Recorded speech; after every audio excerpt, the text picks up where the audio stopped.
นอร์ทแคโรไลนาวัดไฮพ้อยวัดพระแก้วรัตนารามมาเศร้าได้มื้อนี้บ่ทันมีคนมาเถอะ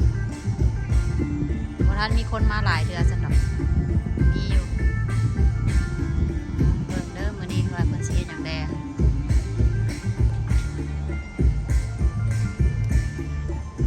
โอ้หมากบัวเป็นหมากละป้าหมากใหญ่ๆซาบัวเพิ่น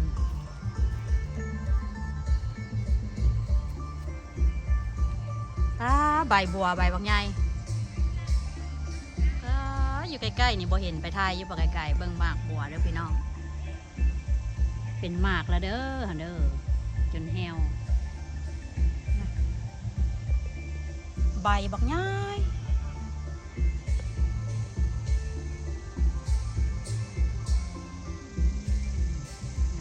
งามหลายสมบูรณ์หลายฮอดปักตัว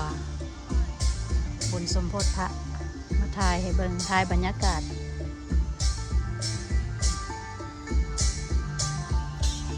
คนกำลังเริ่มมาไวก็ได้ถ่ายหลายถ่ายไว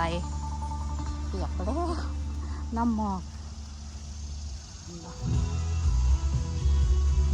ใบอ่อนก็มีแล้วนี่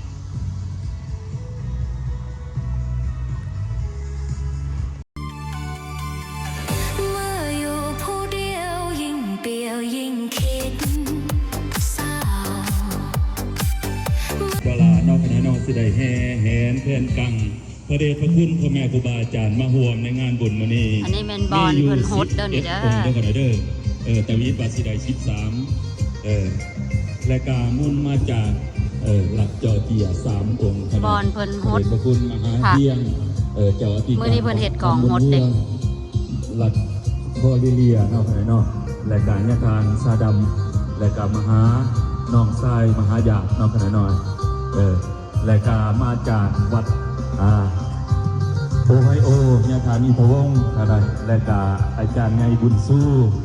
เพิ่นก็มามาหย่องซอยซีเมอร์เพิ่นและกามาจากโคเวอร์กามหาเพื่องนอกขณะนอกและกามาจากวัดซาลอดทางยาทานทองฤทธิ์2 องค์กับอาจารย์น้อยและกาวัดพระแก้วนิรมิตเฮาดร.มหาวิเชียรและหลวงพ่อท่าเฮาและกาวัดคำทององค์หนึ่งอาจารย์เจ้านอกคณะนอก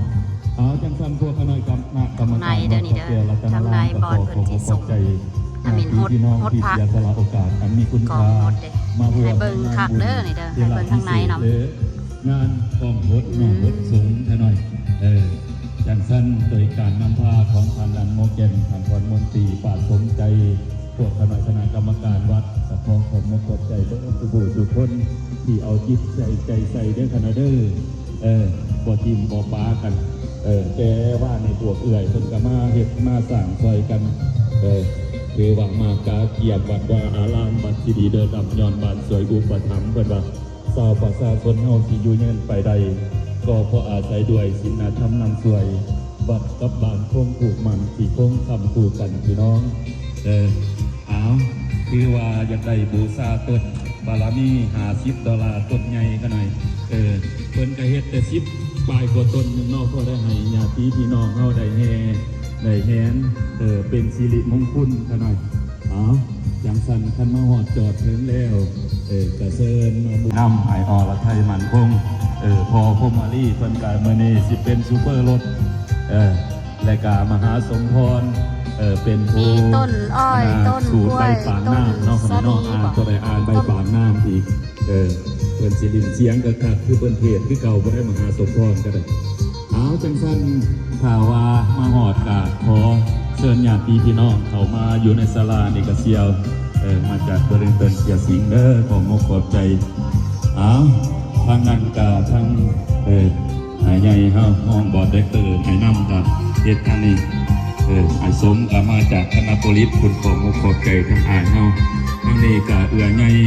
หัวหน้าพุทธสตรีป่าสมใจเฮาเพิ่นย่องผ้าน้องผ้าดงลบไปลบมา 3-4 เดือนบ้านนี่จะนอกกันแล้วมาห่อกระตุ่มป่าหมูสั่ง สั่งมันว่านาเป็นตัวปลาโม่นี่ก็ได้เอาเด้อเอื้อยในเพิ่นเพิ่นยอมซอยน้องซอยน้อง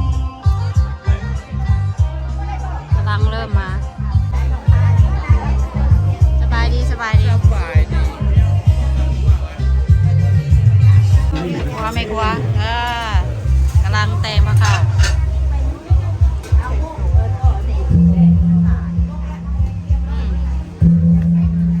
บอนอาหารเด้อนี่เด้อคนกำลังเริ่มมาอ้าวตักปิ่นตักเปียไม่กลัว ไม่กลัวตักปิ่นตักเปียตักไปตักมาแตงพระเข้าให้พระมีจักองค์ก่อน11 องค์โอ้พระ11 องค์เด้อมาตะตังเมืองปางรัดมาตะลัดจอร์เจียมาแต่หลายบอล ในพลอยเบอร์ลิงตันเล็กซิงตันอิสโรแต่ละอ้อมข้างที่คืนกับทางวัดพระแก้ววัดธรรมราชของพวกเราในมื้อนี้ก็ถือว่าเป็นบุญอันนี้ในถนนบุญเทวาพิเศษเนาะเลยว่าบุญบทสงฆ์พ่อแม่ครูบาอาจารย์อย่างสร้างมีพี่น้องเขามาหอดจอด แล่นอย่างเป้าอย่างเฮ้ย สร้างปากรวมพัน ย่านบ่ป่วย ไปพอกไปโมเอาตนปารามี$50ตนหน่อย$20ขนาดไปหาทางภายในคุณน้อง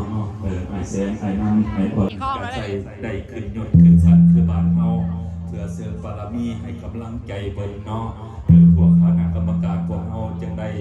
เห็นตั้งกองพดเพื่อวดทรงย่อมสีย่อมสันให้เพิ่น